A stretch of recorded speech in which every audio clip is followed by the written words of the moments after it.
गांव के पास एक घना जंगल था जिसके बारे में लोगों का कहना था कि वह जंगल ब्रह्मराक्षस के श्राप से शापित है।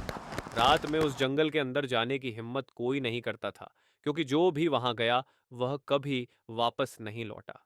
लोग कहते थे कि वहां एक ब्रह्मराक्षस रहता है जो रात के अंधेरे में शिकार करता है।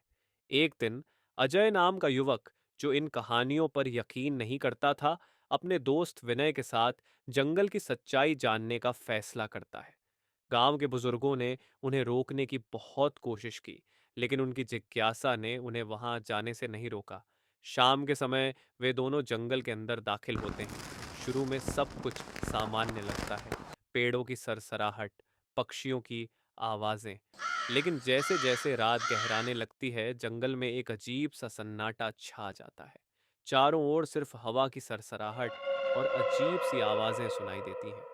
जंगल के बीचों बीच उन्हें एक पुराना टूटा हुआ मंदिर नजर आता है। वह मंदिर सदियों से वीरान था। दोनों दोस्त जिज्ञासावश मंदिर के अंदर जाते हैं और वहां उन्हें एक पुरानी मूर्ति दिखाई देती है जिसके चारों ओर राख और हड्डियां बिखरी होती हैं। तभी अचानक मंदिर के बाहर जोर की चीख सुनाई देती है। अजय और विनय डर के मारे बाहर भागते हैं, लेकिन अब जंगल पहले जैसा नहीं लगता।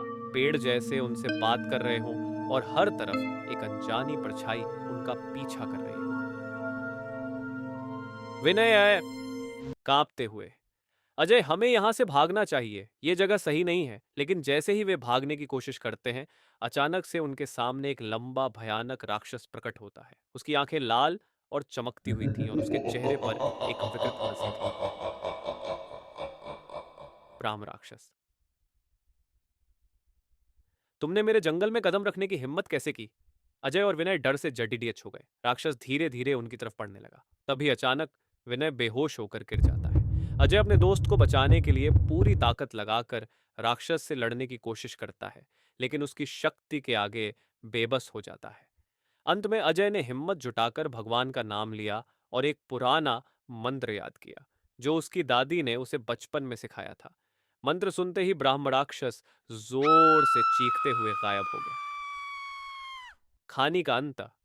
अजय किसी तरह विनय को उठाकर गांव वापस ले आया, लेकिन उसके बाद से दोनों ने कभी उस जंगल की ओर मुड़कर नहीं देखा। गांव में अब भी लोग उस जंगल से दूर रहते हैं, क्योंकि ब्रह्मराक्षस का खौफ आज भी जिंदा है।